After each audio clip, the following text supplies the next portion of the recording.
Selamat pagi bagi kita semuanya, kita sudah memuliakan Tuhan. Kiranya salam Tuhan menyertai kita dan kuatnya Tuhan juga senantiasa ada dalam hidup kita. Kekuatan, energi untuk senantiasa bisa menyenangkan Tuhan, kuasa, wewenang dari Tuhan, dan juga salamnya Tuhan. Baik itu kekuatan, kesehatan, baik itu juga kesejahteraan dan keselamatan, kiranya terus menyertai kita dan damai sejahteranya yang tak kalah pentingnya dalam kehidupan kita sebagai orang yang percaya kepada Tuhan. Puji nama Tuhan, biarlah setiap pujian yang kita naikkan kepada Tuhan menyenangkan hati Tuhan. Dan saya juga ingin menyapa kita yang ada di luar sana. Salam Indonesia, salam Nusantara dari Sabang sampai Merauke, dari Miangas sampai Pulau Rote. Mantalah iman kita, mantalah kasih kita, mantalah pengharapan kita. Tentunya dalam Yesus Kristus yang menjadi Tuhan dan Juru Selamat kita dan Juru Selamat dunia. Jangan katakan bahwa Yesus itu bukan Tuhan. Jangan katakan pula bahwa Yesus itu bukan Juru Selamat. Ia adalah Tuhan, Dia adalah Juru Selamat. Kalau engkau percaya, engkau akan diselamatkan. Engkau tidak percaya, engkau akan dihukum. Yohanes 3 ayat 36, karena Yesus sudah berkata dalam Yohanes 14 ayat 6, Akulah jalan dan kebenaran dan hidup, tiada seorang sampai kepada Allah kalau tidak melalui aku. Dan Petrus mengatakan dengan jelas bahwa dan keselamatan tidak ada dalam siapapun juga selain dalam Dia, Yesus Kristus. Karena di bawah kolong langit ini tidak ada nama lain yang diberikan kepada manusia yang olehnya kita diselamatkan. Dan Paulus dengan tegas mengatakan, percayalah kepada Tuhan Yesus Kristus maka engkau akan diselamatkan, engkau dan seisi rumahmu. Mantap, kiranya kekuatan Tuhan, kekuatan firman, kekuatan Roh Kudus, kekuatan doa, kekuatan iman akan terus menyertai kita sepanjang umur hidup kita.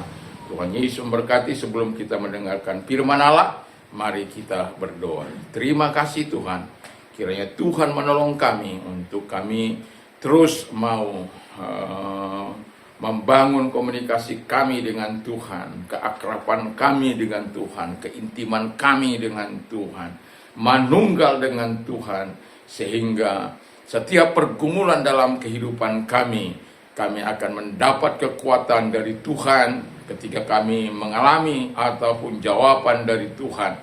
Terima kasih Bapa di surga, sehingga tidak ada seorang pun yang meninggalkan Engkau oleh karena ketidakmampuan Tuhan untuk menolong mereka. Karena kami tahu Allah kami adalah Allah yang perkasa, Allah kami yang dahsyat, yang maha hadir, yang maha tahu, dan yang maha kuasa untuk menjawab setiap pergumulan kami. Terima kasih, kami bersyukur. Biarlah kami terus menyerahkan hati kami, mempersembahkan roh, jiwa, dan tubuh kami sebagai persembahan yang hidup dan kudus di hadapan Tuhan. Dan jadilah Raja, jadilah Tuhan dalam kehidupan setiap kami. Terima kasih Bapa di surga. Kami bersyukur, kami berterima kasih. Mereka juga yang akan mendengarkan firman Allah di luar sana juga Tuhan menolong mereka untuk terus berpikir di dalam kehendak Bapa dan melakukan apa yang Kau kehendaki dan tetap hidup taat kami semuanya di dalam Tuhan. Terima kasih, kami bersyukur, dan berfirmanlah, sampaikan pesan-pesan-Mu bagi kami, kehendak-Mu bagi kami melalui firman-Mu. Dalam nama Yesus, haleluya. Amin. Puji nama Tuhan. Saya akan membacakan satu ayat dalam Mazmur 50 ayat 15. And I call you. Dikatakan di sana ayat 15. And call upon me in the day of trouble, and I will deliver you, and you will honor me. Berserulah kepadaku pada waktu kesesakan, aku akan meluputkan engkau, dan engkau akan memuliakan aku. Puji nama Tuhan. Jadi dalam pendahuluan saya mau mengatakan sebuah ilustrasi sebelum kita masuk kepada apa inti daripada khotbah ini.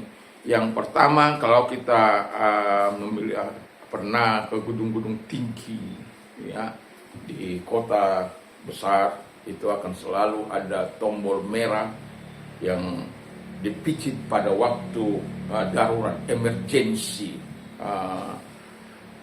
Jadi kalau misalnya di lift itu mati, ya, ada tombol yang merah di atas itu yang gunanya adalah berfungsi untuk memberitahukan kepada penjaga menara atau penjaga gedung itu di mana lift yang mati itu.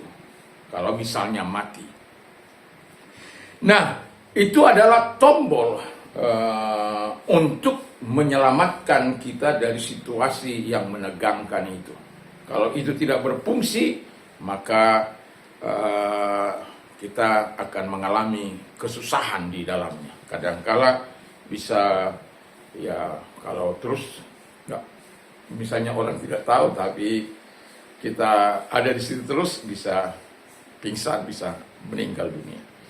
Nah, yang mau saya katakan adalah bahwa firman yang baru kita dengarkan, and call upon me in the day of trouble, and I will deliver you and you will honor me, itu adalah tombol darurat ketika kita mengalami kesesakan. Jadi kalau kita memiliki kesesakan dalam kehidupan ini, kesesakan apapun itu, Alkitab sudah mengajar kita ada tombol yang harus kita tekan, ada tombol yang harus kita sampaikan kepada Tuhan. Makanya Tuhan katakan melalui pemazmur bahwa call upon me in the day of trouble, I will deliver you. Dan tema kita adalah berserulah dan Anda akan dilepaskan. Berserulah, maka Anda akan diluputkan. Berserulah, maka Tuhan akan menjawab. Tapi saya mau katakan temanya adalah berserulah, maka Anda akan dilepaskan. Nah, jadi pemazmur mengatakan bahwa dengan jelas mengatakan bahwa firman Allah menjamin kepada kita ada tombol darurat yang perlu kita tekan, bukan lari kepada manusia atau kepada keluarga kita, bukan lari kepada teman kita atau tetangga kita, tapi ada tombol darurat yang diberikan Tuhan. Berseru kepada Dia pada waktu kesesakan, pada waktu engkau sakit, pada engkau tidak tahan lagi menanggung kesusahanmu, menanggung utang piutangmu, menanggung penderitaanmu, menanggung segala kepedihan dan kestresanmu. Masalahnya adalah kita tidak mengerti bahwa ada tombol darurat yang diberikan Allah bagi kita untuk kita berseru kepada Tuhan pada waktu kesesakan. Dan Alkitab katakan dalam Mazmur 91 ayat yang ke-15 di sana dikatakan, aku menyertai engkau di dalam kesesakan. Kalau bagian atasnya masih dalam itu bagian B-nya, bagian A-nya berserulah kepadaku, maka aku akan menjawab. Kalau bagian C-nya dikatakan bahwa masih bagian 91-15 bahwa dikatakan di sana dengan jelas bahwa kita harus menyatakan seluruh kehendak kita kepada Tuhan, maka Tuhan akan menyatakan hal yang dasar, hal yang luar biasa. Dikatakan selanjutnya dikatakan bahwa sebentar saya kadang-kala ini bisa Nah, dikatakan di sana bahwa kita akan dimuliakan Allah. Sesuatu yang sangat luar biasa, dilepaskan dan dimuliakan Allah. Sementara di ayat ini kita memuliakan Allah, tapi di ayat sana Mazmur 91 ayat yang ke-15 itu kita dimuliakan Allah. Tapi dengan catatan dikatakan di sana di ayat 15. Because he loves me, sebab dia mengasihi aku. I will deliver him. I will rescue him, I will rescue him. For he acknowledges my name. Dan dia mengenal namaku. And I will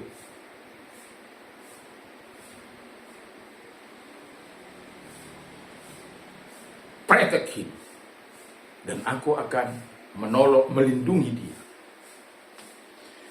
Jadi yang mau saya katakan adalah bahwa ketika kita mau mengalami sesuatu transformasi dari Tuhan, kita harus betul-betul mengasihi Tuhan. Kita harus betul-betul mengenal Tuhan itu. Melalui persekutuan kita dengan firman, melalui persekutuan kita dengan doa, melalui persekutuan kita dengan kasih yang dalam kepada Tuhan. Dan kita mengenal namanya, bahwa dia adalah Allah yang omnipresent, Allah yang maha hadir, adalah Allah yang omniscient, Allah yang maha kuasa, dan Allah yang maha tahu, omniscience, omnipotent, Allah yang maha kuasa. Jadi kalau kita mengenal Allah yang maha kuasa itu, dan kita bergaul karib, membangun hubungan intim dengan dia, akan senantiasa ada perbedaan yang akan Tuhan nyatakan di dalam setiap kehidupan orang-orang yang percaya sungguh dan dengan orang-orang yang tidak percaya dengan sungguh. Dan itulah sebabnya, mari saya mengajak kita untuk mengasihi Tuhan dengan sungguh-sungguh. Dan dari sini, dari ayat ini, mari kita kupas tuntas ayat ini. Ada 3 janji di ayat ini. Yang pertama, janji Tuhan. Berserulah kepadaku. Bukan berserulah kepada tetanggamu. Bukan berserulah kepada sahabatmu. Bukan berserulah kepada keluargamu. Bukan berserulah kepada teman-teman handai tolan dan lain sebagainya. Tapi Alkitab katakan berserulah kepadaku. 2 kata penting, berserulah. Jadi kalau berseru, berdoa, sungguh-sungguh, berteriak. Saya kalau menghadapi masa-masa sulit, stres misalnya, ya, itu saya akan pergi ke gunung ataupun pergi ke mana, ke pantai. Itu saya akan berteriak kuat-kuat, berseru kepada. Dan ketika saya pulang dari sana, saya akan mendapatkan sesuatu yang luar biasa, kekuatan baru dari Tuhan. Kadang orang bisa mengantuk mendengarkan firman Allah. Karena apa? Hatinya nggak beres. Hatinya tidak tertaut kepada firman. Kalau hati orang tertaut kepada firman, dia akan mengasihi Tuhan dengan sungguh. Tapi ada orang yang masa bodoh dengan, udah Pak Pendeta ngomong aja di situ. Memangnya gue pikir saya mau tidur dulu, saya mau ngantuk dulu. Tapi kalau main game, main dengan teman-teman, maka matanya nyeleng sampai pagi hari. Tapi kalau dengan firman Allah, ada orang-orang yang seperti itu. Jauhkan dari kita. Supaya apa? Kita bukan bersahabat dengan setan, kita bersahabat dengan Tuhan. Berseru kepadaku. Jadi kalau kita berseru kepada Tuhan, Tuhan yang menjadi penolong kita, Tuhan yang Maha Kuasa itu menjadi penolong kita, Tuhan yang Maha Kuasa itu menjadi pembela kita, Tuhan yang Maha Kuasa itu yang akan membuat pertolongan, membuat mujizat di dalam kehidupan kita. Masalahnya adalah kita tidak bergantung sepenuhnya kepada Tuhan. Masalahnya adalah kita tidak sungguh-sungguh hidup taat kepada Tuhan. Masalahnya adalah kita tidak sungguh-sungguh bergantung dengan Tuhan. Masalahnya adalah kita tidak sungguh-sungguh membangun komunikasi yang akrab, intim dengan Bapa di surga itu, Anak dan Roh Kudus dan firman.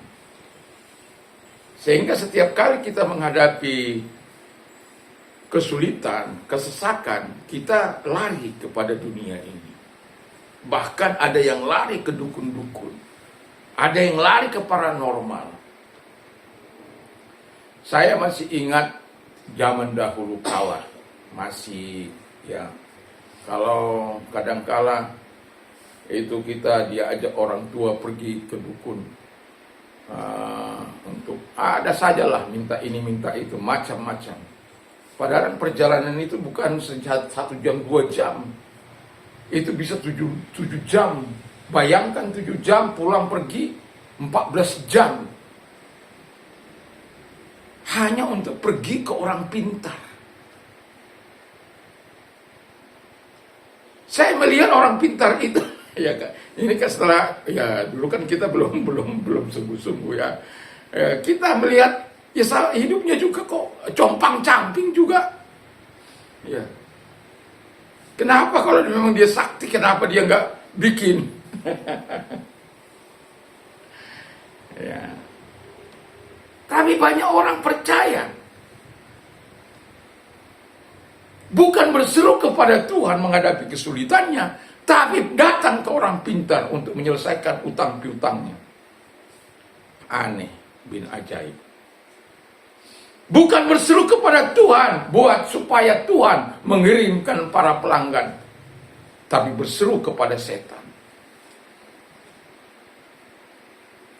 Bukan berseru kepada Tuhan supaya diberkati pekerjaannya, tapi lari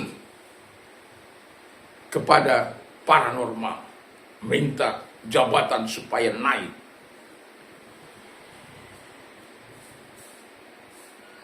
Alkitab mengatakan, berseru kepadaku. Kalau kita disuruh berseru kepada Tuhan, mari kita berseru kepada Tuhan. Dan yang kedua dikatakan,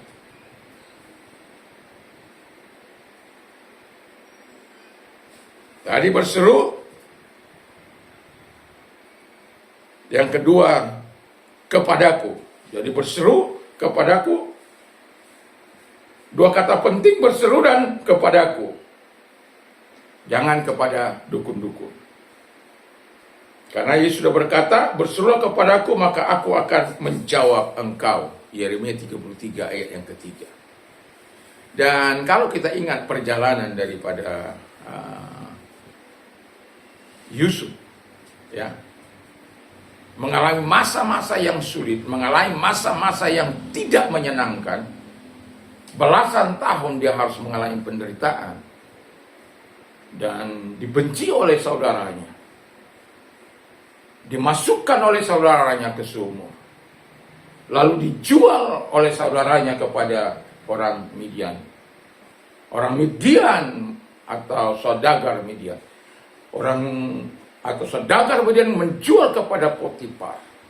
Dan tapi Alkitab mengatakan dimanapun Yusuf ini berada selalu dalam pantauan Tuhan, karena hatinya dekat kepada Tuhan. Semua dipercayakan kepada Potifar, tapi istri Potifar birahi kepada dia, menggodanya berhari-hari. Tetapi dia adalah orang yang takut akan Tuhan, orang yang sungguh-sungguh hidup dengan Tuhan, orang yang sudah hidup sungguh-sungguh dengan Tuhan, apapun godaannya. Mau itu uang yang banyak, kita lihatlah di bangsa kita ini bagaimana korupsi merajalela.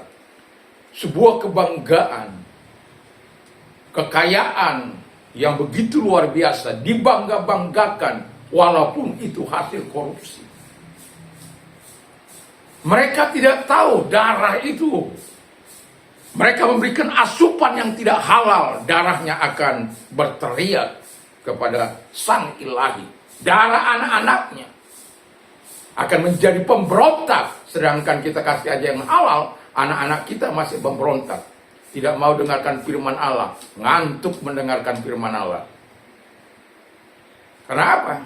Enggak ada persekutuan yang betul-betul dengan Tuhan.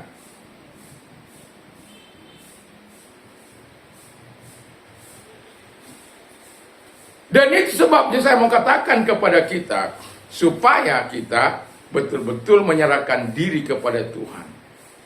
Jangan mengandalkan kekuatan. Alkitab katakan terkutuk orang yang mengandalkan kekuatannya sendiri.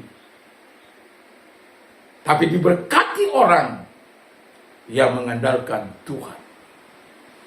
Jadi kalau kita terkutuk orang yang mengandalkan manusia, yang mengandalkan kekuatannya sendiri, yang menjauh dari Tuhan, ia seperti semak bulus di padang belantara yang tidak akan mengalami masa panen yang baik atau hasil yang baik. Ia akan tinggal di tanah angus, di padang gurun, di padang belantara. Gak menyenangkan itu. Tapi diberkatilah orang yang mengandalkan Tuhan, yang mau terus berseru kepada Tuhan, walaupun belum dijawab. Tapi ada tombol yang Tuhan berikan kepada kita, Mazmur 50 ayat 15 ini. Jadi kalau kita mengandalkan Tuhan, dikatakan ia seperti pohon yang ditanam di tepi aliran air, yang akar-akarnya merambatkan kepada batang air, yang tidak takut tahun kering, yang daunnya tetap hijau, yang tetap menghasilkan buah. Bukankah itu impian setiap kita untuk selalu berada di dalam berkat Allah? Saya tidak tahu apa masalah kita sekarang. Apa persoalan kehidupan kita yang sedang kita alami sekarang? Saya tidak tahu. Tapi Tuhan tahu keadaanmu. Tuhan tahu pergumulanmu. Tuhan tahu air matamu. Tuhan tahu doa dan puasamu. Tuhan tahu engkau merendahkan hati. Tuhan tahu engkau sedang berteriak. Tuhan tahu engkau sedang mengalami kesesakan. Tuhan tahu situasi dan keadaanmu. Masalahnya adalah, apakah engkau sungguh-sungguh mengasihi Tuhan? Hanya engkau yang bisa menjawab. Tapi saya garansikan, kalau engkau sungguh-sungguh dengan Tuhan, mencintai Tuhan dengan tulus, selalu ada jalan keluar yang Tuhan berikan kepada kita. Sehingga kita betul-betul memuliakan hidup kita dengan pertolongan yang diberikan kepada kita. Supaya kita dapat memuliakan Dia dalam kehidupan kita. Yang kedua, janji Tuhan yang kedua, maka aku akan meluputkan engkau. Meluputkan itu berarti melepaskan, mengeluarkan, menjawab atau memberi jalan keluar. Perhatikan, Tuhan tidak janji kepada kita bahwa kita tidak mengalami persoalan. Tuhan tidak berjanji kepada kita akan berjalan di jalan-jalan yang mulus. Walaupun kita orang yang taat, walaupun kita orang yang sungguh-sungguh dengan Tuhan. Tetapi Tuhan berjanji, aku menyertai engkau di saat apapun situasimu. Dan bahkan Alkitab katakan, sebagaimana Paulus katakan, segala perkara dapat kutanggung di dalam Dia, termasuk persoalanmu, termasuk kesulitanmu, termasuk situasi dan kondisimu, bahwa Tuhan Yesus memberikan kekuatan kepadamu untuk menanggung semuanya itu.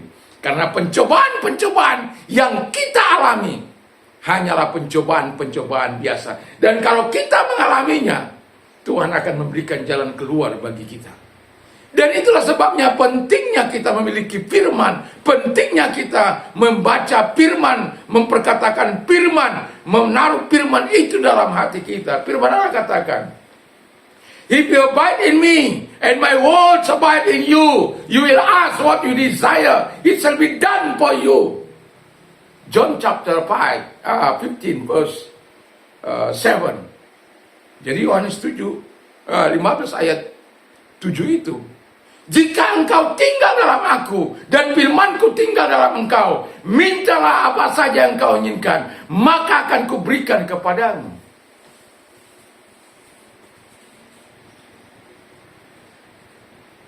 Dan kita mengatakan apa saja yang engkau minta dan doakan, percayalah bahwa engkau sudah menerimanya. Therefore I say to you, whatever you ask, believe that you have received them. Markus 11 ayat 24 itu. Janji-janji Tuhan yang diberikan kepada kita bukanlah sekedar janji. Manusia berjanji, kadang tidak ditepati. banyak lip service-nya. Lihat saja janji-janji politik presiden kita. Ingin membuka lapangan pekerjaan 19 juta. Mana? Ingin mensejahterakan rakyat. Mana?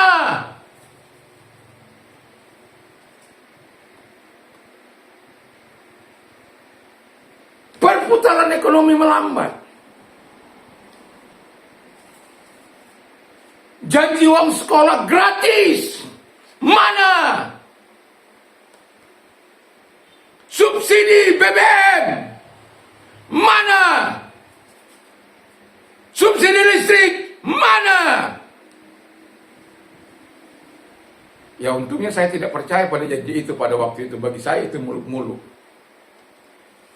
Sehingga saya tidak memilih dia. Sorry to say that. Tapi itulah yang sedang kita alami. Kesesakan yang dialami oleh rakyat Indonesia. Dari Sabang sampai Merauke. Dari Miangas sampai Pulau Rote. 490 kepala daerah sedang megap-megap oleh karena situasi ini. Belum pernah terjadi sebelumnya. Belum pernah terjadi di bawah pemerintahan presiden-presiden yang lain. Dan sekarang sedang sekarat. Apa yang terjadi di bangsa ini? Dan kalau engkau sedang mengalami masa-masa sulitmu, masa-masa kesesakanmu, jangan berteriak kepada manusia. Jangan salahkan pemerintah. Jangan salahkan presiden. Walaupun kalau kita mau katakan ya bisa disalahkan. Tetapi saya mau katakan, ada penolong agung kita yang maha kuasa, Yesus Kristus namanya, yang mampu menolong engkau, yang mampu mengeluarkan engkau dari segala kesulitanmu, dan segala keadaanmu, dan segala utang piutangmu, dari segala ketidaklancaran usaha dan ekonomi. Pertanyaan saya adalah, membangun hubungan ke engkau dengan Tuhan dan firman. Kau biarkan Roh Kudus, firman, Yesus Bapa menguasai hati kita, atau dunia ini yang menguasai hati kita, pikiran kita, hidup kita. Hanya engkau yang bisa menjawab. Tapi saya mau katakan, Allah tidak akan pernah mengecewakan. Kalau dia berjanji, dia akan tepati.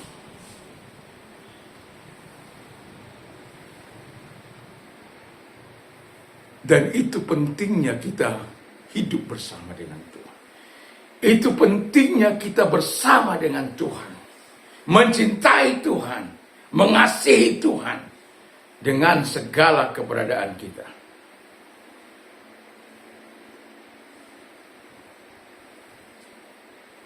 Biar kita berapi-api di sini.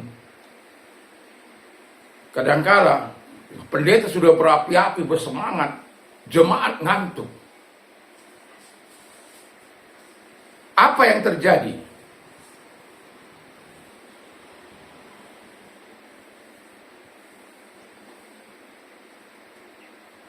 Karena dia tidak percaya akan kekuatan Tuhan. Tidak percaya akan kebenaran firman Allah. Sehingga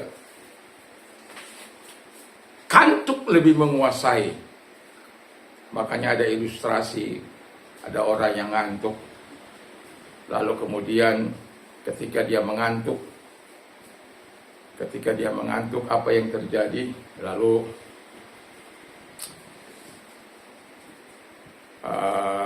seorang menggoda, karena pendeta itu bertanya, siapakah Simon Petrus itu? Lalu teman yang tidur ini dibanguni oleh temannya. Kebetulan namanya Simon Petrus. Lalu dia bilang, kau dipanggil Pak Pendeta. Lalu karena dia dibilang dipanggil Pak Pendeta, dia bilang, Simon Petrus itu saya Pak Pendeta.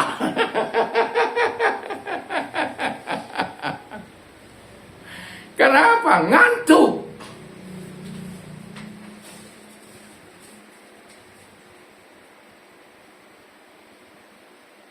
Jangan seperti tikus mendengarkan firman Allah, ngantuk, akhirnya jatuh, mati. Untungnya ya bisa dibangkitkan oleh Paulus.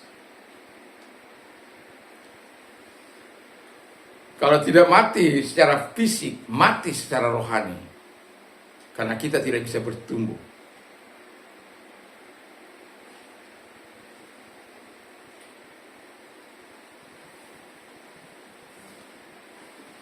Nah, jadi janji Tuhan bagi kita yang mengasihi, yang disebutkan janji Tuhan yang kedua, maka aku akan meluputkan.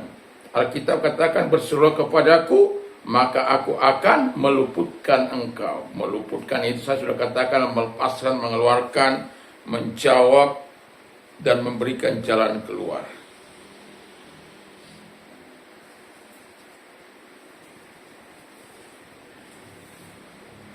Tiga cara Tuhan meluputkan kita. Yang pertama, mengubah situasi seperti Yusuf. Tuhan tidak menyuruh Yusuf tidak melewati masa-masa sulitnya. Tuhan tidak menyuruh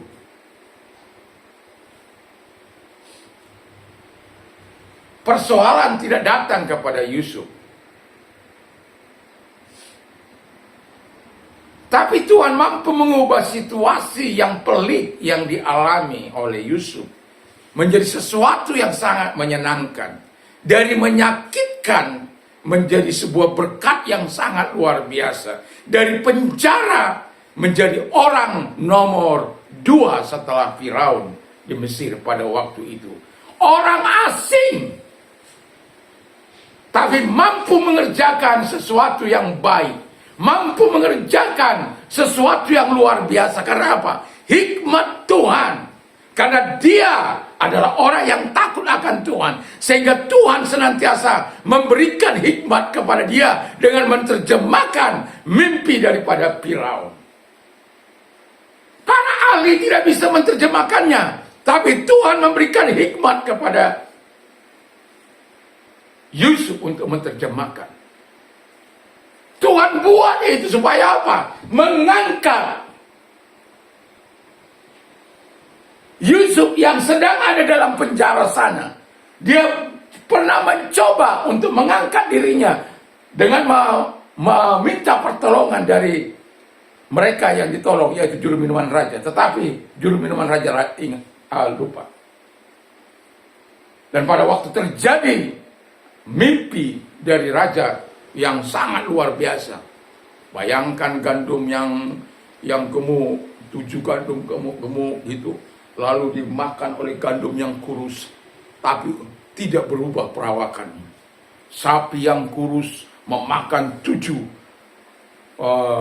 enggak juga berubah perawakannya.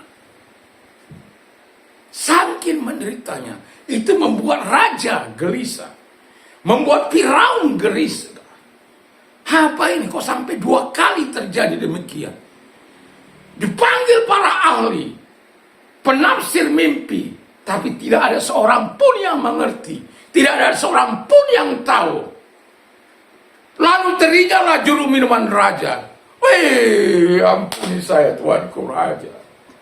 Ada apa? Di penjara sana ada orang Ibrani yang begitu luar biasa. Sama seperti kami bermimpi, apa yang dikatakannya itu terjadi. Saya dikembalikan kepada posisi saya, sementara juru bakar atau juru buat makanan roti itu disulahkan. Itu terjadi tuanku raja. Panggil dia. Ya. Lalu dipanggillah dia, dibuat rapi, dibuat menghadap. Dan semua diterjemahkan begitu luar biasa dengan mudahnya. Dan dia berkata, oh bukan saya, Tuhan yang memberikan itu, yang memberitahukan kepada saya. 2 kali Anda mengalami itu akan segera dilaksanakan. Wah, raja dengan begitu Luar biasa, siapa lagi yang bisa menyelesaikan masalahku ini? Ada orang yang berhikmat. Tapi di bangsa ini ada orang-orang pintar marah apa pergi ke luar negeri, nggak dihargai. Ada orang-orang hebat di bangsa ini, tapi harus cari makan di luar sana. Karena di bangsa ini tidak dihargai. Persaingan yang tidak mampu didudukkan menjadi menteri. Kalau dia mampu, bisa mengubah situasi, keadaan. Kan itu pemimpin. Menjawab kebutuhan rakyat. Apakah mereka menjawab kebutuhan rakyat? Tidak, semena-mena menjawab.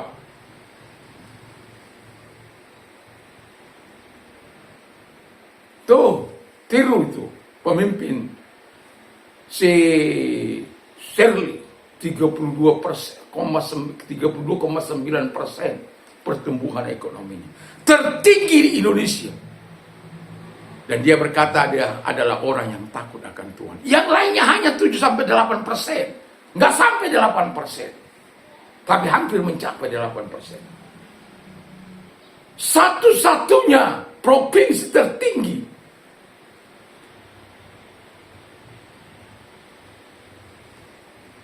Ada kesulitan yang alami, ada. Tapi dia bicarakan semua di hadapan para pejabat-pejabat negeri, para ASN. Mereka dipotong demi hidup mereka juga. Karena adanya pengurangan keuangan yang dilakukan, efisiensi yang dilakukan oleh pemerintah pusat.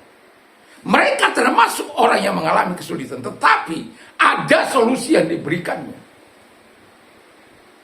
Daripada tidak ada solusi. Dan itu selesai.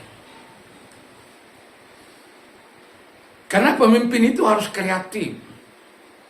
Harus bisa menciptakan sesuatu yang lebih. Sama seperti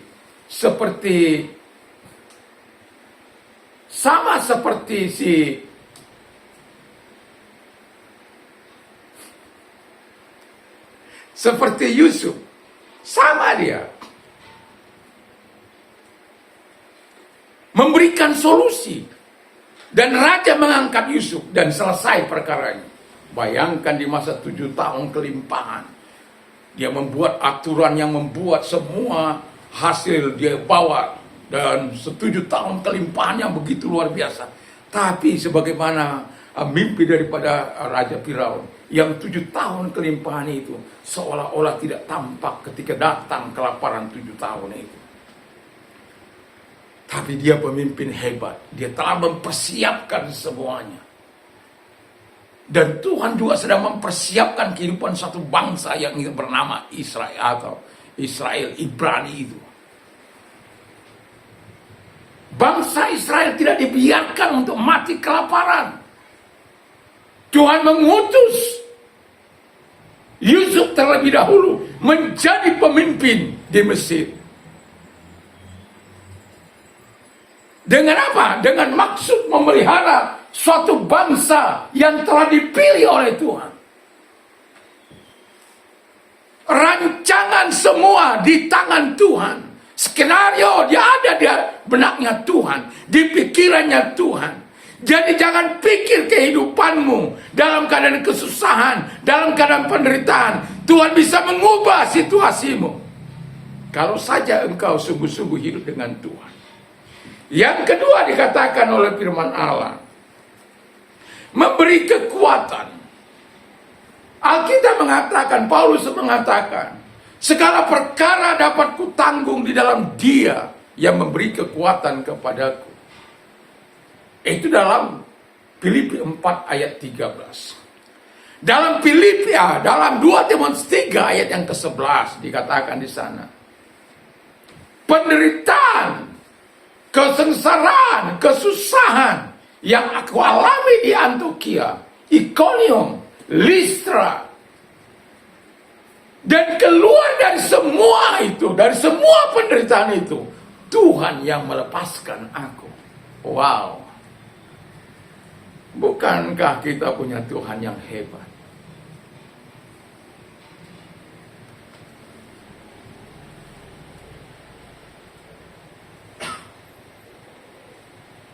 Saya adalah orang yang masa bodoh. Dalam arti ketika anak saya kuliah dua-dua, situasi sangat sulit. Tetapi kedua anak saya katakan, saya harus menyediakan uang kuliahnya, tidak bisa seperti yang lalu-lalu. Lalu-lalu itu artinya kalau ada uang ya saya kirim, nggak ada ya sabar gitu. Tetapi tetap selama apa itu tetap dikirim gitu ya. Tetapi anak saya mengatakan bahwa harus membayar di awal. Kalau tidak itu apa itu cuti dari kuliahnya. Saya sebagai kepala keluarga itu bulan Desember, saya masih ingat persis bulan Desember,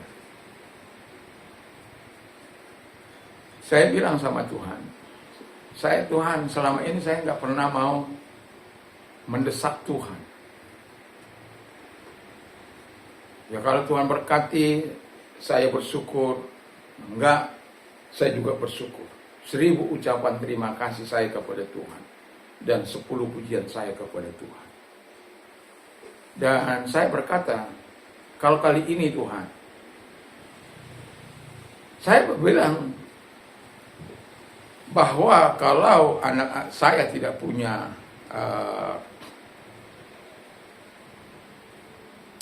uang kuliah dibayar di awal sebelum perkuliahan itu berlangsung, maka anak saya akan cuti. Lalu kemudian ya istri saya sampaikan, karena anak-anak saya nyampaikan kepada istri saya, ya kita berdoa saja. Dan itu saya pakai modal kepada Tuhan untuk berdoa. Kesesakan itu saya nggak bisa jawab, tapi tahu ada Tuhan yang bisa menjawab keadaan itu, keadaan situasi yang sulit itu.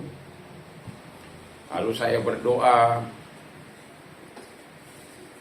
jadi Tuhan sebelum Januari uang itu harus ada. Jadi saya mendapatkan, kalau saya nggak lupa itu di pertengahan, ya pertengahan Desember. Saya berdoa, berpuasa kepada Tuhan, memohon, merendahkan hati di hadapan Tuhan, berseru kepada Tuhan. You are my provider. Engkau adalah penyedia bagiku. Lalu berseru kepada Tuhan. Satu kali seseorang datang ke rumah. Mana Pak Pendeta? Lagi keluar. Oh ya sudah. Nanti lain kali saya keluar. Lalu kemudian saya biasa kalau tidak ada kegiatan, saya naik ke lantai 2 untuk berdoa. Dan saya menyatakan sikap saya di hadapan Tuhan, memohon kemurahan Tuhan. Nah, ketika saya berdoa di atas, kemudian Bapak ini datang lagi kepada ke depan, ya, ke rumah ini gitulah. Lalu dia karena saya ada, dia disilakan duduk. Saya dipanggil dari atas, ada orang yang mau bertemu Bapak. Nah, ketika saya bertemu, saya bilang, ada apa Om? Apa yang bisa saya tolong?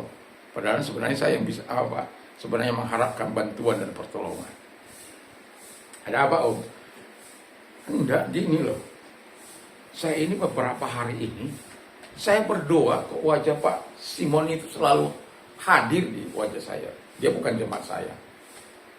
Kok selalu hadir di wajah saya? Lalu Tuhan katakan, berkati Pak Pendeta itu. Tapi dia nggak bercerita soal kesusahan saya, enggak. Soal pergumulan saya, enggak. Tapi coba dikatakan wajah Pak Simon, Pak Pendeta ada di benak saya, lalu kemudian dan Tuhan katakan memberkati. Dan saya tidak mau nggak taat, saya mau taat. Inilah sebabnya saya datang, membawa berkat. Gitu ya. Lalu Dikasihlah sebuah apa, bukan di amplop tapi di sebuah koran. Koran itu dibungkus rapi lalu diserahkan sama saya. Loh, ini apa Om? Berkat, dikatakan begitu kan. Lalu ketika saya terima, saya berdoa, berterima kasih kepada Tuhan buat apa yang Tuhan kerjakan. Dan ceritanya, apa yang sedang Bapak alami? Bilang sama saya, enggak ada. Saya hanya kebetulan saya bilang, anak-anak saya bilang begini, bahwa sudah saya terima uang ini, tapi saya tidak tahu berapa jumlahnya, karena masih dalam koran itu. Lalu kemudian saya bilang, saya sedang berdoa, bergumul. Saya selama ini adalah orang yang cuek, ya. Ya kalau ada saya kirim, nggak ada, ya sudah, biar. Karena bagi saya, kalau memang ada masalah di hadapan mereka, Tuhan juga mau menyatakan sesuatu. Kenapa harus kita yang harus sibuk gitu. Nah, lalu kemudian saya cerita, dia manggut-manggut, dan saya bersyukur setelah dia pergi, saya membuka uang itu,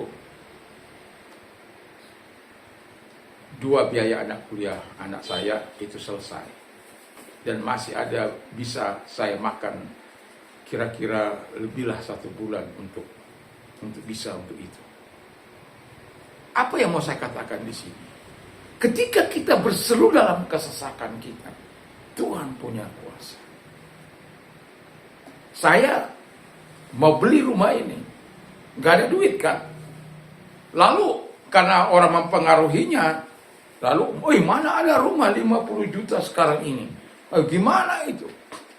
Nah, karena dia persoalan dan saya sih nggak mempersoalkan. Ya saya, karena dia yang bilang jual kepada Pak Pendeta murah-murah, ya saya apa aja down payment 500.000 gitu. Nah, ketika ada orang yang mempengaruhinya, ya datang ke tempat saya yang lama, dia bilang begini, orang bilang begini, itu rumah terlalu murah, dia bilang. Terus, loh kan bukan saya memberikan harga kan, Encing. Saya pernah tawar rumah ini sampai 250 juta pada waktu itu. Walaupun saya nggak punya duit, tapi nggak dikasih. Nah, waktu itu kemudian kita berdoa. Nah, karena itu ya kalau bisa uangnya secepatnya gitu kan. Ya. Karena saya bilang ya kasih aja down payment-nya, kita selesai, saya bilang. Ya, mungkin itu nggak jodoh saya. Tapi saya bilang kemudian urusannya dengan Tuhan Yesus. Oh, jangan. Nah, disitulah percakapan, ya kalau bisa secepatnya lah. Saya dengan tegas mengatakan, walaupun saya nggak punya duit, dengan tegas mengatakan, memang ada mobil saya, ya, mobil yang kalau dijual cepat, ya 40 juta masih bisa mencicil beberapa waktu. Nah, lalu mobil itu kan bukan hasil doa saya, hasil doa anak saya waktu kecil. Ya, saya diberkati mobil, lalu kemudian kita mau jual itu. Tapi uang kan harus ada dalam waktu yang relatif singkat. Hanya dikasih 2 minggu. Dari peristiwa yang kami alami. Lalu saya bilang, begini aja Encing. Datang anak Encing, kemari karena atas nama anaknya. Datang anak Encing, kita transaksi di notaris. Oh ya? Betul-betul dia datang itu. Tapi saya bersyukur bahwa kemudian kami diberkati sebelum itu, karena dia ada adik-adik saya mendengarkan, adik ipar saya mendengarkan, lalu kemudian dia memberikan uang 50 juta. Kapan-kapan saja Bang, dikembalikan. Karena mobil saya jual nggak laku-laku, karena anak saya belum setuju. Karena saya biasa demokrasi. Lalu kemudian setelah masih saya sampai pakai mobil itu kira-kira 6 bulan, ya. Sampai anak saya bilang, iya oke. 40 juta saya jual nggak laku. Tapi ketika dikelakan oke oleh anak saya yang besar. Karena kalau kita berdoa syafaat, lalu kita nggak sebut kijang putih, dia bisa guling-guling itu. Tapi sekarang nggak tahu kemana imannya. Jadi bisa guling-guling itu, banting-banting dirinya, sebutkan kijang putih, kijang putih. Nah kadang-kadang saya suka juga menggoda-goda dia gitu. Kadang kalau sudah apa, dia naik di punggung saya ini, lalu dia dengar baik-baik. Kadang-kala kita pelankan suara kita, didengar terus. Sampai dia mau jatuh, ya, karena kita kan sujud. Ya, dia mau jatuh, dia dengar terus. Kalau tidak sebut kijang putih, udah. Dia banting dirinya, dia nangis sekuat-kuatnya. Akhirnya sambil ketawa-ketawa kita, ya sudah kita berdoa. Walaupun kita bersendagura. Tapi akhirnya kami dapat juga berkat itu. Dan ini setelah itu, nah saya sudah dapat uang itu, Seninnya terjadi transaksi itu. Sebelum terjadi anaknya datang di hari Minggu, lalu Senin akan terjadi transaksi. Lalu kemudian kami sebelumnya, kalau saya nggak salah hari Jumat kami sudah dapat uang itu. Sebelum transaksi itu. Jadi semua Tuhan atur. Kita berdoa, kita berpuasa, dan pada akhirnya Tuhan menggerakkan. Apa yang mau saya katakan di sini? Bahwa Tuhan tidak lalai untuk menepati janjinya. Berseru kepada Tuhan pada waktu kesesakan. Jangan lari kepada manusia. Saya tidak katakan kepada mereka bahwa kita akan itu. Tapi kita nyatakan itu di hadapan Tuhan. Karena apa? Saya percaya bahwa saya datang ke pulau ini dengan satu tas, ada buku di situ. Itu sebabnya saya suka buku-buku. Dan buku dan baju. Hanya itu. Tidak punya apa-apa. Tapi ketika saya mau rumah, saya tinggal minta pada Tuhan. Dan Tuhan kasih. Minta tanah, Tuhan kasih.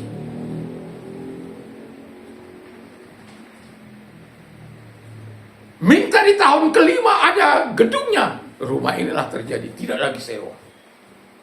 Tahun ke-6, tahun ke-6. Karena Repelita pada waktu itu masih terkenal. Ya, jadi saya membuat dalam 4 tahun ini di sini gitu ya. Dan tahun yang ke-6 ini. Begitu sampai orang memperkatakan, pikir Pak Pendeta, jemaatnya nggak ada, mau ini itu, ini sana sini. Itu dari waktu saya selesai khotbah, seperti ini selesai khotbah, salah seorang majelis saya bilang begini, Pak Pendeta, saya menghargai iman Pak Pendeta, tapi lihatlah, pada waktu itu kami belum punya kursi. Belum punya kursi sama sekali. Dan masih duduk di alas koran. Jadi saya bukannya mengecilkan imannya Pak Pendeta, tapi ya lihatlah. Lalu saya jawab begini, ya Om, saya bilang, tapi kalau saya beriman hanya kepada jemaat, maka saya tidak akan pernah bisa melihat kemampuan Allah. Itu saya tegas katakan. Kalau saya hanya beriman karena uang jemaat, maka saya tidak akan pernah melihat kemampuan Allah saya. Dan 5 tahun betul di 4 penjuru mata angin. Apa yang tidak mungkin akan dimungkinkan oleh Tuhan. Walaupun setelah kerusuhan itu ada karena sulitnya kehidupan, kita harus oper satu demi satu sampai akhirnya tinggal 2. Karena saya berpikir anak-anak saya ada 2. Kalau anak saya 3 mungkin akan 3. Kalau anak saya 5 mungkin itu masih bisa. Tapi saya bersyukur kami tidak kafir. Ya. bahwa ketika anak saya yang kecil, saya bilang mau adik, nggak mau. Sampai dia besar mengatakan nggak mau. Ya sudah, ya dua anugerah Tuhan diberikan, ya sudah. Nah, yang mau saya katakan adalah bahwa kita punya Tuhan yang menjawab doa. Aku akan melepaskan engkau. Jadi percayai firman Tuhan itu. Yang ketiga, cara Tuhan meluputkan kita, membuka jalan baru. Laut Tiberau yang ada di hadapan orang Israel. Orang Israel sedang dalam keadaan ketakutan yang luar biasa. Karena di belakangnya ada orang Firaun atau tentara Firaun yang sedang mengejar mereka. Samping kiri bukit dan di depan laut Tiberau. Tapi apa yang dilakukan Tuhan? Kenapa kamu berseru-seru begitu? Sudah, buat jalan, belah laut itu, pukul. Dan terjadilah jalan baru. Artinya, bahwa Tuhan mampu membuat jalan saat engkau merasa tidak ada jalan. Jadi jangan jengkali dengan otak kita yang kecil ini, cara-cara Allah untuk menolong. Dia mampu buka jalan saat tiada jalan. Dia mampu membuat jalan baru bagimu, asal engkau percaya pada kehendaknya, pada firman Allah. Asal engkau hidup berkenan di hadapan Tuhan, mengasihi Tuhan, mengenal nama Dia, engkau akan melihat keperkasaan yang Tuhan lakukan dalam hidup. Jadi, kalau engkau sedang menghadapi masa-masa sulitmu di hari-hari ini, jangan susah. Saya bilang, inilah masa-masa pemerintahan Prabowo, masa-masa sulit juga yang saya alami. Bayangkan kalau hanya kita punya penghasilan 15.000, 10.000, mau makan apa? Nah. Tapi Tuhan selalu punya cara untuk memberkati kita. Tuhan punya cara untuk menolong kita. Kadang diberi berkat datang dari samudra, dari lautan, seberang lautan sana untuk memberkati kita. Kadang Tuhan pakai orang lain untuk memberkati kita. Supaya apa? Ada kehidupan. Ada pemeliharaan Tuhan, ada pertolongan Tuhan yang Tuhan lakukan dalam kehidupan kita. Jadi jangan jengkali Allah. Jangan batasi cara Allah bekerja dan berkarya. Dia Allah yang tidak terbatas. Sementara kita penuh dengan keterbatasan. Dalam ketidakterbatasan ini, dalam keterbatasan kita, lakukan bagian kita. Biar Tuhan melakukan bagiannya. Ketaatan, kasih kepada Tuhan, dan betul-betul kita mengenal namanya. Hidup dalam kebenaran dan di jalan-jalannya. Dan yang terakhir adalah janji yang ketiga.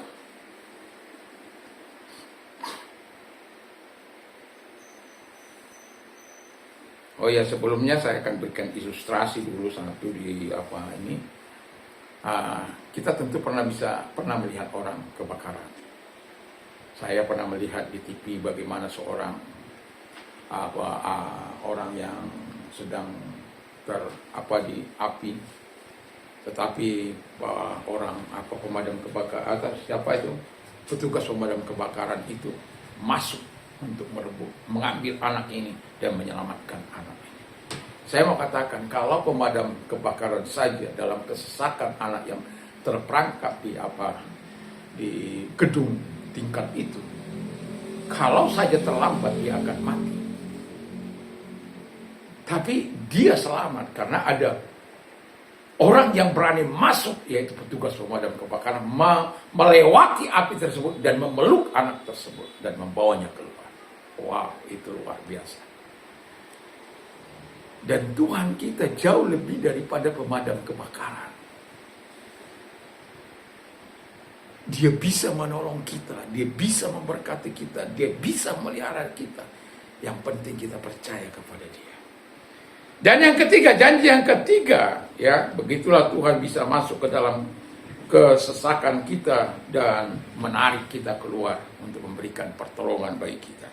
Dan yang ketiga, janji Tuhan yang ketiga, setelah Tuhan menolong kita, kita harus memuliakan Tuhan. Banyak kali orang sudah ditolong, tapi tidak mau menyaksikan kemurahan Tuhan.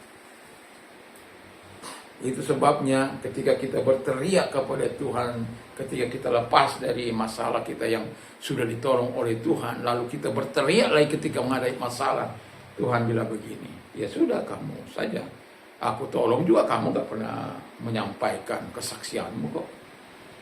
Aku kan bilang, firmanku kan bilang, aku menolong engkau supaya engkau memuliakan aku.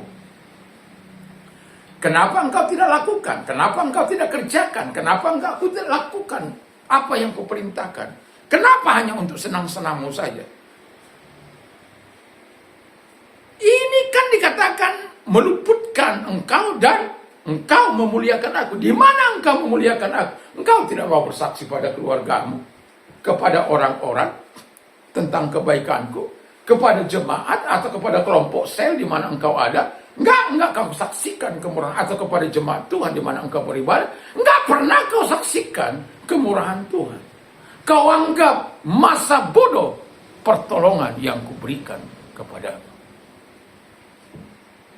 Ingat, Tuhan memberikan kita pertolongan untuk kita berseru kepada Tuhan dan Dia mau melepaskan kita. Tapi setelah Tuhan melepaskan kita, ingatlah untuk memberikan kesaksian yang baik kepada Tuhan. Supaya apa? Kita memberikan kesaksian itu atau menyaksikan atau memuliakan Tuhan, supaya tujuannya supaya namanya dipermuliakan lewat hidup kita waktu Tuhan melepaskan kita dari kesesakan kita, dari kesulitan kita, dari penderitaan kita, dari masalah kita, dari situasi yang sulit yang kita alami. Supaya apa? Ada orang berkata begini, hebat Tuhan. Pernahkah Anda dikatakan orang kepada Anda, hebat Tuhannya orang Kristen itu? Saya bukan sekali dua kali mendengarkan hebat Tuhan orang Kristen itu. Langsung kepada saya dikatakan, lalu kenapa kamu bilang begitu? Iya, orang Kristen itu kalau berdoa bisa nangis. Dan anehnya lagi, udah dijarah, masih jaga, bisa hidup. Karena saya keluar baju di badan. Jadi mereka menyaksikan bagaimana kebaikan Tuhan. Bahkan seketika saya memasuki tempat ini, lalu saya buka air dari tahun 2000 sampai hari ini. Ada seorang kaya berkata kepada saya, Pak Pendeta, loh, itu siapa bayar? Itu air sumur apa air keran? Ya air keran lah. Lalu siapa bayar? Saya bilang Tuhan Yesus yang bayar. Bagaimana caranya? Dengan memberkati saya. Itu orang kaya yang bertanyakan. Wah, murah hati sekali Pak Pendeta. Saya bukan murah hati, Tuhan yang murah hati. Saya hanya menyalurkan saja. Rumah saya ditinggali orang tanpa harus meminta bayaran. Buah-buahan yang ada di dalamnya bisa dijualnya. Atau kadang-kala diantar juga kemari. Kalau kita mau kelapa ya, kita tinggal telepon tolong diantar kelapa. Ya gitu ya. Kelapa muda lalu kita makan di sini. Ya. Artinya mau saya katakan adalah bahwa kita harus tahu berterima kasih kepada Tuhan, mempermuliakan Tuhan, supaya tujuan Tuhan menolong kita itu agar namanya dimuliakan, itu terwujud. Jangan kita sudah ditolong, tapi tidak mau menyaksikan kemurahan Tuhan. Jangan menjadi orang yang 10 orang kusta itu, yang satu kembali dan dengan tambahan berkat diberikan, tetapi yang 9 ditolong, memang ditolong. Tetapi nggak ada berkat tambahan kepada mereka. Karena mereka nggak tahu bersyukur, nggak tahu berterima kasih. Ya kali itu. Mungkin kalau saya Tuhan, saya bilang, kali ini saja saya nolong kamu ya. Ya, untungnya saya bukan Tuhan. Tapi yang saya tahu berterima berterima kasih. Mana teman-temanmu? Kalian saya nggak tahu. Artinya begini, kalau Tuhan menolong kita, taulah berterima kasih. Sama kalau orang lain menolong kita saja, seringkali orang berterima kasih. Dan orang-orang mengambil air, kalau saya ada di situ, ya di samping rumah, terima kasih Pak Pendeta, ya nggak apa-apa, ambil saja. Ya nggak usah dibilang terima kasih juga, saya nggak memasalahkan. Tapi kadang-kala saya katakan kepada mereka, saya hanya bisa memberikan air ini kepada Anda, air yang bersifat sementara itu. Tapi saya berharap Anda bisa menerima air kehidupan yang terus mengalir. Apa itu Pak Pendeta? Tuhan Yesus Kristus. Ya. Apa Pendeta macam-macam aja. Iya, saya hanya bisa memberikan air yang sementara. Tapi kalau dia datang kepadamu, dia memberikan air kehidupan dan kehidupan yang kekal di dalam engkau. Jadi jangan lupa ketika Tuhan menolong engkau, bersyukurlah, berterima kasihlah, saksikan kebaikan Tuhan, saksikan kemurahan dan pertolongan Tuhan kepada temanmu, kepada keluargamu, kepada jemaat di mana engkau beribadah. Jangan engkau menjadi orang yang tidak tahu berterima kasih.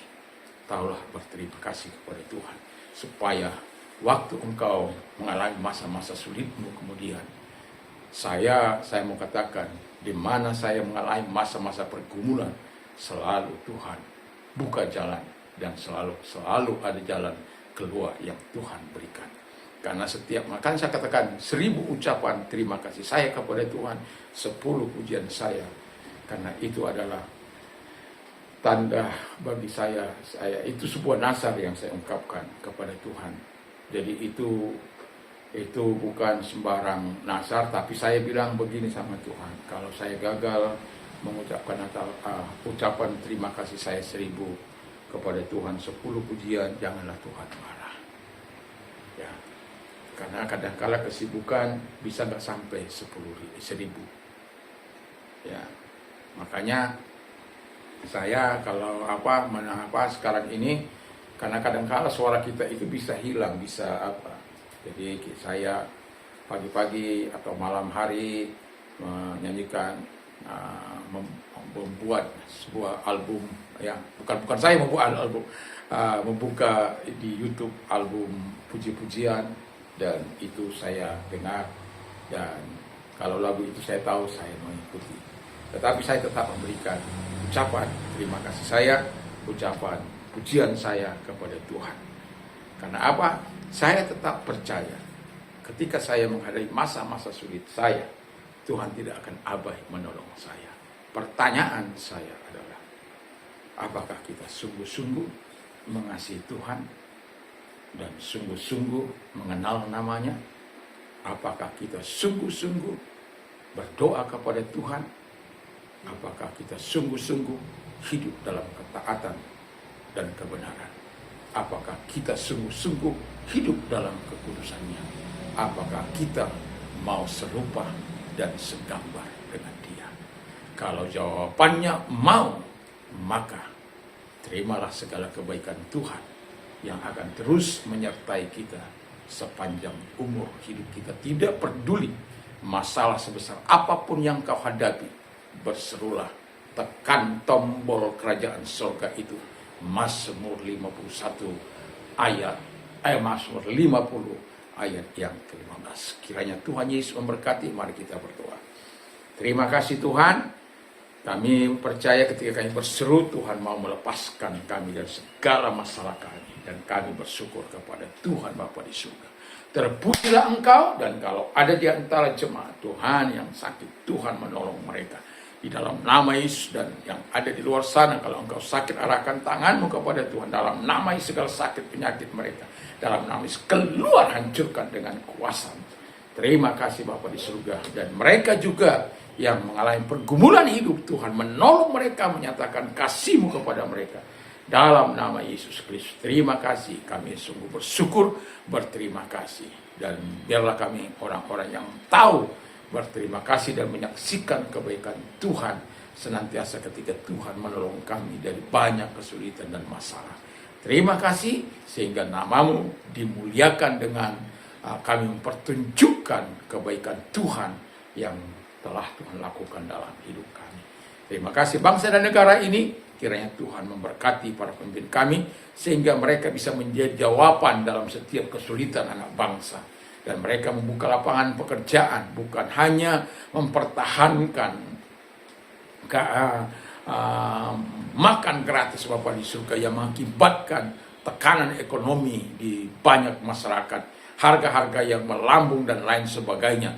Tuhan, perlu pemerintah berpikir ulang dengan situasi dan kondisi yang sedang dialami anak bangsa ini.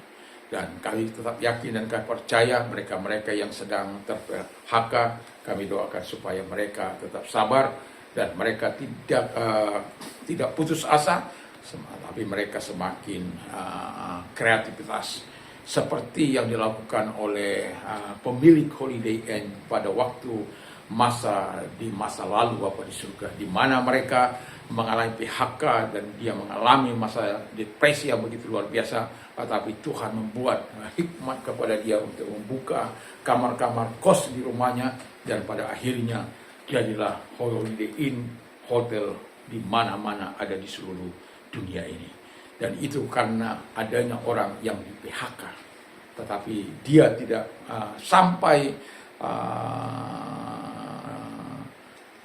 malas untuk berusaha, tetapi justru di situ dia melihat keuntungan dan kemudian mengembangkan usahanya, dan sampailah bahkan di pulau ini pun ada Holiday Inn sangat besar. Dan itulah sebabnya Tuhan Bapa di surga, kami berdoa supaya mereka mengalami PHK tidak putus asa, tapi mereka diberkati oleh Tuhan melalui kreativitas mereka, melalui kemampuan mereka, melalui skill mereka. Kiranya Tuhan membuka jalan bagi mereka. Terima kasih pemerintah kami diberikan hikmat untuk mengatasi bangsa kami ini. Dan terpujilah Engkau, dan para pemimpin kami tidak korup, tidak korupsi, tidak mengambil yang tidak haknya. Karena itu adalah kejahatan, baik bagi dirinya, baik bagi masyarakat, bagi negara, dan bagi Tuhan. Dan kami percaya mereka tidak akan pernah luput dari hukuman Tuhan. Kalaupun mereka bisa luput dari hukuman dunia ini, tapi tidak akan pernah luput dari hukuman Tuhan kalau mereka tidak bertobat. Dan itulah sebabnya Tuhan tolong supaya para pemimpin kami menjadi pemimpin yang jujur, yang takut akan Tuhan, sehingga melalui kepemimpinan mereka Tuhan memberikan hikmat dan memberkati dimanapun mereka memimpin, di provinsi, di daerah, di kabupaten, di kota Madia, atau di bangsa ini. Sebagai presiden juga Tuhan tolong. Terima kasih, kami bersyukur dalam nama Yesus. Sekarang pulanglah dengan membawa damai sejahtera daripada Tuhan Yesus Kristus, kecintaan Allah Bapa dalam surga, persekutuan kuat kuasa Roh Kudus menyertai mulai saat ini sampai Maranatha, dalam nama Yesus. Haleluya. Amin. Tuhan Yesus memberkati. Mantap.